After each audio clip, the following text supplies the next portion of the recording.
अस्सलाम वालेकुम, Ali Hasnain Shah hair, CEO तख्लीक। आपसे काफ़ी दिनों से कोई वीडियो शेयर नहीं की, लेकिन मैं चाह रहा था कि रियल एस्टेट में काफ़ी ज़्यादा अपडेट्स आ चुकी हैं और मैं चाह रहा हूँ कि मैं आपको डिटेल सारी शेयर कर दूँ, क्योंकि स्पेशली 3 चीज़ें ऐसी हैं पाकिस्तान में जो पिछले 3 से 4 महीनों में चेंज हुई हैं। मुझे ये लग रहा है कि जो ज़्यादातर लोग हैं वो इसका मतलब नहीं समझ पा रहे हैं। नंबर 1, प्रॉपर्टी खरीदने और बेचने पर जो टैक्स लगता था वो कम हो गया है। ये प्रपोज़ल नहीं है, बल्कि ये अब फाइनलाइज़ हो चुका है और 1 जुलाई से अब एक्टिवेटेड है। इसलिए मैं चाह रहा था कि जब ये बजट में जब प्रपोज़ल आई थी, तो जब ये फाइनलाइज़ होगी तो मैं उसके बाद आपको वीडियो बना के उसके बारे में खुशखबरी दूँ। नंबर 2, एफबीआर ने अपनी ऑफ़िशियल प्रॉपर्टी वैल्यूएशंस 30 से 35% कम कर दी हैं। नंबर 3, और ये सबसे बड़ी बात है कि एक गवर्नमेंट बैक्ड मॉर्गेज, अब एक गवर्नमेंट बैक्ड मॉर्गेज आ गया है, यानी अपना घर स्कीम। अब एक ऐसी गवर्नमेंट की स्कीम आई है जिसके तहत बैंक से आपको लोन मिल सकता है अपना घर बनाने के लिए या अपना जो प्रॉपर्टी है उसको परचेज करने के लिए, सिर्फ 5% मार्कअप पर और 20 साल के लिए। सो आज मैं आपको तीनों के असल नंबर्स दिखाऊंगा और फिर वो वाला पार्ट जो कोई भी नहीं बता रहा। एक डीम्ड रेंटल इनकम पर टैक्स था, वो भी अबॉलिश किया जा चुका है बजट के आने से थोड़ी देर पहले। सो ये है तख्लीक चैनल और हम आपके लिए लेके आते हैं रियल एस्टेट पे जो भी अपडेट्स होती हैं, कोई मार्केट इनसाइट्स होती हैं, और उसके साथ साथ जो हमारे अपने प्रोजेक्ट है उसके ऊपर जो प्रोग्रेस चल रही है, we share all of that with you on this channel. अब अगर अभी तक इसको सब्सक्राइब नहीं किया तो ज़रूर सब्सक्राइब कर लें। वीडियो अगर अच्छी लगे तो ज़रूर लाइक कीजिएगा। चलिए शुरू करते हैं।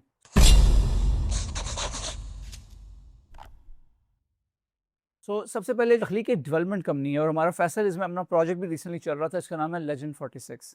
अगर आप प्रॉपर्टी खरीदें तो मेरा उसमें कमर्शियल इंटरेस्ट है। मैं ये बात शुरू में क्लियर कर रहा हूँ ताकि आप मेरी बात उस कॉन्टेक्स्ट में सुनें। लेकिन आज की वीडियो लेजेंड 46 के बारे में नहीं है। अगर आपको याद हो तो कुछ महीनों पहले मैंने एक वीडियो बताई थी कि 2026 प्रॉपर्टी के लिए और रियल एस्टेट के लिए कैसा रहेगा। आज एक बनता है कि मैं आप मिड ईयर की एक प्रोग्रेस शेयर करूँ कि इस साल में क्या क्या चेंजेस अब तक आ चुकी हैं और ये साल प्रॉपर्टी और रियल एस्टेट के लिए कैसा जा रहा है। आपको मालूम है कि जून में बजट आया है और उस बजट में कुछ प्रॉपर्टी के लिए खुशखबरियां हैं। नंबर 1 ये है कि जो सेक्शन 236 की है, ये वो टैक्स होता है जो बायर पे करता है प्रॉपर्टी ट्रांसफ़र के वक्त। इस बजट के आने से पहले ये स्लैब सिस्टम था 1.5% से 2.5% के दरमियान, और अब इसको फ्लैट 1.5% कर दिया गया है और ये बड़ी खुशाइन बात है। दूसरी जो इंपॉर्टेंट तब्दीली आई है वो सेक्शन 236C, ये वो टैक्स है जो सेलर देता है। पहले ये 4.5% से 5.5% के दरमियान था और अब इसको फ्लैट 2.75% कर दिया गया है। अब जरा एक सेकंड सोचें कि अगर आप प्रॉपर्टी बेच रहे हैं, अपने पैसों का एक भी रुपया देखने से पहले आपको उसमें से जो आपको अमाउंट मिलना था, उसको देखने से पहले आपको 5.5% टैक्स देना था। वो नंबर अब तकरीबन आधा हो गया है। और एक तीसरी बात जिस पर अभी तक कोई बात नहीं कर रहा, लेट फाइलर की पूरी कैटेगरी खत्म कर दी गई है। तो ये बीच की कैटेगरी है जहाँ पे आपने रिटर्न फाइल तो किया लेकिन लेट किया और इसके ऊपर एक पेनल्टी होती थी, अब इसको खत्म कर दिया गया है। अब सिर्फ 2 ही कैटेगरीज हैं, या आप एक्टिव टैक्स पेयर हैं या नहीं हैं, और आप नॉन फाइलर हैं, आप आज भी 10.5% टैक्स दे रहे हैं। ये मेरा अपना नंबर नहीं है, बल्कि ये फाइनेंस एक्ट में लिखा है। अब एक चीज़ जो अप्रैल में हुई है बजट से पहले और इस पर सबसे कम बात हुई है, एफबीआर ने अपनी ऑफिशियल वेबसाइट पे वैल्यूएशंस 30 से 35% कम कर दी हैं, इस्लामाबाद, रावलपिंडी, फैसलाबाद, सियालकोट, मुल्तान और दूसरे शहरों में। और ये बात काफ़ी अहम है क्योंकि 236 की आपकी निगोशिएट की हुई कीमत पर नहीं लगता, वो एफबीआर की वैल्यूएशन पर लगता है। कम वैल्यूएशन कम रेट, बचत दो तरफ से आती है और ये सिर्फ फाइलर्स को मिलती है। और अब बात करते हैं सबसे इंपॉर्टेंट चीज़ की तरफ। 30 अप्रैल को वज़ीर आज़म ने अपना घर प्रोग्राम लॉन्च किया है, जिसका नारा है घर हो तो अपना। 3.2 ट्रिलियन रुपीज़, इसका टारगेट है 5 लाख घर। ऐसे लोगों के लिए अपना घर जो अपना घर बनाना अफोर्ड नहीं कर सकते, और इसकी जो टर्म्स हैं ये आपको नोट कर लेनी चाहिए। फाइनेंसिंग 1 करोड़ रुपए तक है, यानी 10 मिलियन। मार्कअप 5% है फिक्स्ड, पहले 10 साल के लिए। टेन्योर 20 साल तक है। प्रॉपर्टी की कीमत पर कोई अपर लिमिट नहीं है, लोन पर लिमिट है, प्रॉपर्टी पर नहीं। और इसके अंदर अपार्टमेंट्स भी कवर होते हैं, यानी फ्लैट्स और अपार्टमेंट्स 1500 स्क्वायर फीट तक, जबकि घर 10 मरला तक। बैंक आपको प्रॉपर्टी की कीमत का 90% देता है या 1 करोड़, जो भी कम हो। बाकी 10% आपकी इक्विटी है। तो ये बेसिकली बैंक नहीं कर रहा, बल्कि ये गवर्नमेंट कर रही है। Federal government credit risk share करती है और मार्कअप का फर्क सब्सिडीज करती है। Commercial banks, Islamic banks, micro finance banks और एचबीएफसी सब इसमें शामिल हैं। जुलाई से नॉन बैंकिंग फाइनेंस कंपनी भी शामिल हो गई हैं। तो इतने रुपयों में क्या बनता है, इसमें एक बात पहले क्लियर कर देते हैं। ये बातें मैंने मिजान बैंक से कंफर्म की हैं, सिर्फ वेबसाइट से नहीं ली, क्योंकि इंटरनेट पे बहुत सी मज़ाद इन्फॉर्मेशन चल रही है और मैं चाहता हूँ कि आपके साथ फैक्चुअल बात की जाए। 5% 20 साल, और ये रही आपकी मंथली इंस्टॉलमेंट।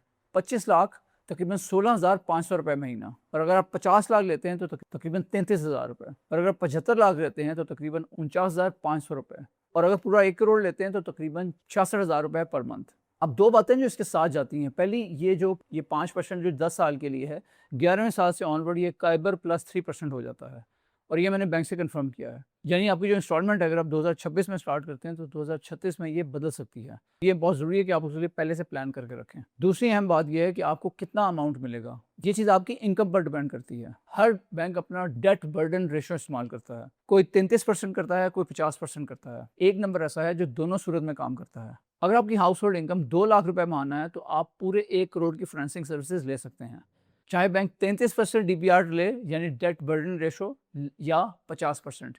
और हाउस होल्ड का मतलब है कि आपके और आपकी जो स्पाउस हैं या आपके वालिद या वालदा, तो उसमें को एप्लीकेंट की इनकम ऐड हो सकती है। सो ये बड़ा इंपॉर्टेंट पॉइंट है। तो एक आदमी की 2 लाख सैलरी जरूरी नहीं है, 2 लोगों की मिलाकर 1 लाख और 1 लाख भी हो सकती है, वो भी चलता है। अब वो पार्ट जो व्हाट्सएप फॉरवर्ड मैसेजेस में नहीं होता। नंबर 1, 5% 20 साल के लिए नहीं है, 10 साल के लिए फिक्स है, उसके बाद रेट रीसेट होता है।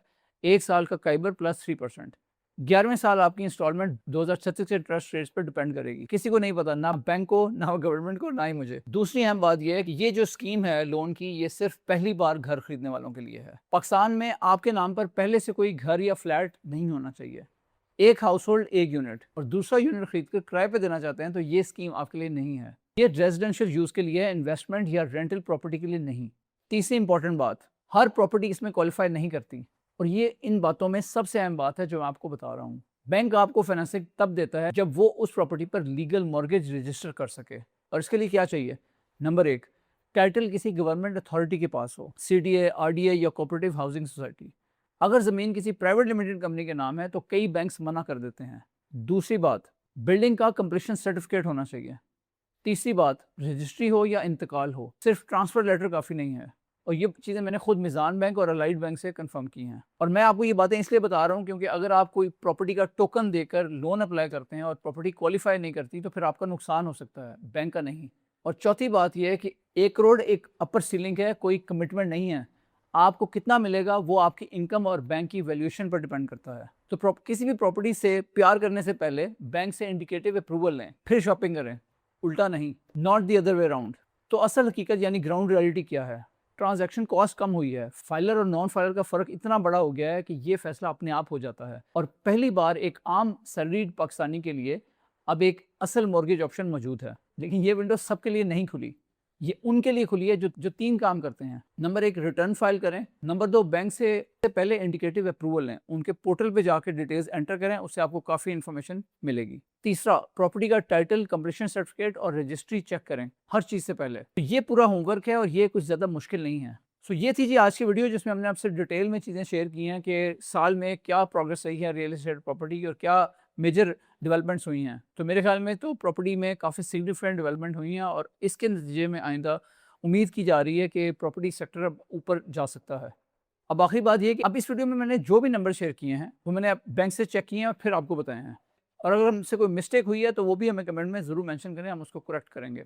अगर ये वीडियो अच्छी लगी है तो इसका ज़रूर लाइक कर दें। अगर चैनल को सब्सक्राइब नहीं किया तो ज़रूर सब्सक्राइब कर लें और कमेंट्स में अपनी राय से ज़रूर आगाह करें, मैं उसको पढ़ता भी हूँ और उसमें आपको रिस्पॉन्ड भी करूँ। बाय द वे, अगर आपने इस साल के स्टार्ट में जो मैंने वीडियो बनाई थी इस साल की बारे में कि ये साल प्रॉपर्टी के लिए कैसा रहेगा, तो वो आप यहाँ पर क्लिक करके देख सकते हैं। ये वीडियो रिकॉर्ड की गई है लेजेंड 46 में, जो तख्लीक डेवलपर्स की एक तख्लीक है। मैं हूँ अली हसनैन शाह, मिलते हैं नेक्स्ट वीडियो में। अस्सलाम वालेकुम।